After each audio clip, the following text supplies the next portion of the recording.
Islamabad high court Bushra Bibi के ज़ेर ॾियण वारे ख़दशे सबब मेडिकल चेक कराइण वारी दरख़्वास्त उकलाए छॾी।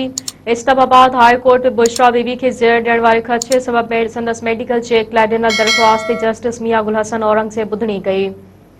जस्टिस मियां गुल हसन औरंगज़ेब पुछाणो कयो त छा बुशरा बीबी जूं टेस्टूं करायूं वियूं आहिनि, छा बुशरा बीबी हिन वक़्तु ठीकु आहे, जंहिं ते स्टेट काउंसिलर अब्दुर्रहमान अदालत खे ॿुधायो त बुशरा बीबी जी शिफ़ा इस्पताल मां डॉक्टर आसिम यूसुफ जी निगरानी में टेस्टूं करायूं वियूं आहिनि ऐं बुशरा बीबी बिल्कुलु ठीकु आहे।